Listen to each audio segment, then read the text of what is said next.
Stop building point-to-point VPNs between your branch offices. I just helped a company eliminate 12 redundant connections and cut their networking costs by 60% using a feature most people don't even know exists.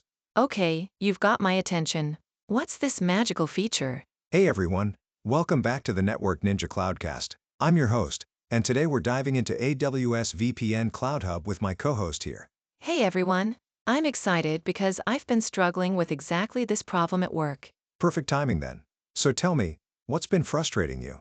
We have 4 branch offices that all need to talk to each other and to our main data center. Right now, we're managing like 10 separate VPN tunnels, and it's a nightmare. Every time we add a new office, we have to create connections to every other site. Classic hub and spoke problem with a full mesh solution.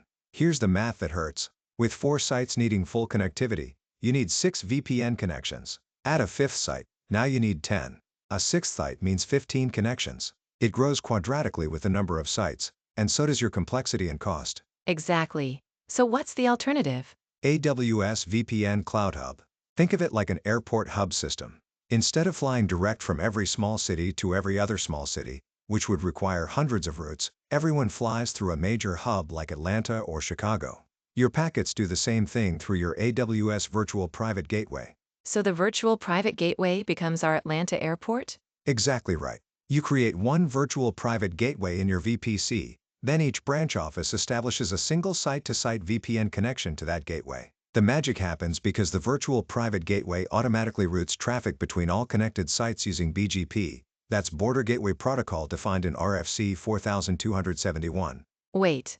So if our Chicago office needs to send data to our Miami office, it goes through AWS even though neither office is actually trying to reach AWS resources? You've got it. The traffic path is Chicago office, through their VPN tunnel to the virtual private gateway, then out through the Miami office's VPN tunnel. AWS becomes your transit hub.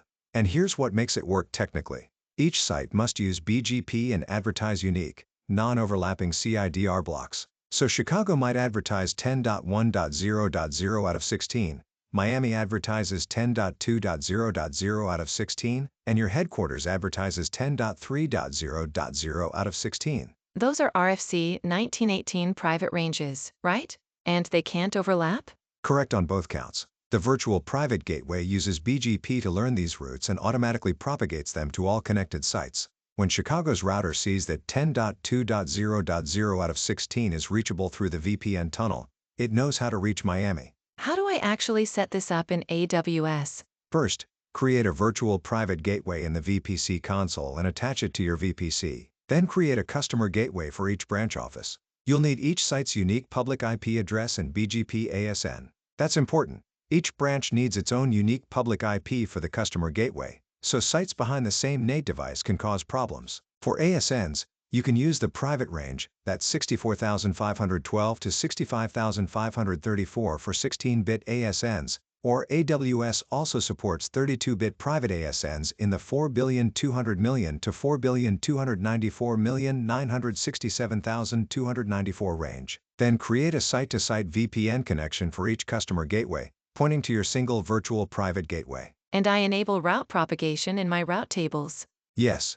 But here's the critical part most people miss. You must configure your on-premises routers to advertise their local CIDR blocks via BGP and to accept routes from AWS. The virtual private gateway will send BGP advertisements for all other connected sites. Your Chicago router will receive routes for 10.2.0.0 out of 16 and 10.3.0.0 out of 16 automatically. This sounds almost too easy. What's the catch? 2 big gotchas.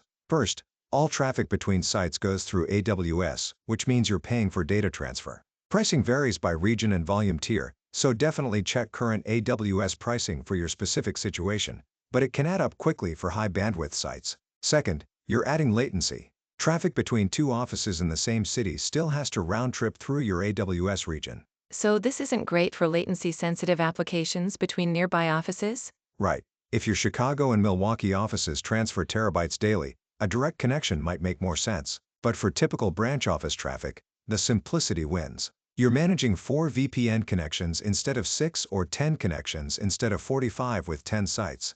And remember, each AWS site-to-site VPN connection actually consists of 2 tunnels for redundancy, so 4 connections means 8 tunnels total, but that's still way easier than managing a full mesh. Let me make sure I understand. Each branch needs unique, non-overlapping CIDR blocks, a unique public IP address for the customer gateway, and a single VPN connection to the virtual private gateway. The gateway handles all the routing automatically. What about the BGP ASNs? Great question. Each branch should ideally use a unique BGP ASN for easier management and troubleshooting, though the strict technical requirement is those unique, non-overlapping CIDR blocks. Using unique ASNs per site makes it much easier to identify traffic sources and debug routing issues, so I strongly recommend it as a best practice. Got it. Unique ASNs are best practice. Unique CIDRs are mandatory. Perfect summary. One pro tip: use the AWS VPN monitoring in CloudWatch to track tunnel status. Set up alarms for tunnel state metrics so you know immediately when a branch loses connectivity. Since each connection has 2 tunnels, you'll want to monitor both. This is going to save me so much time. I can't wait to propose this to my team. That's it for today's episode. If you found this helpful, please hit that like button and subscribe to the channel. And share this with anyone managing multiple site-to-site VPNs. Thanks for watching the Network Ninja Cloudcast. See you in the next one.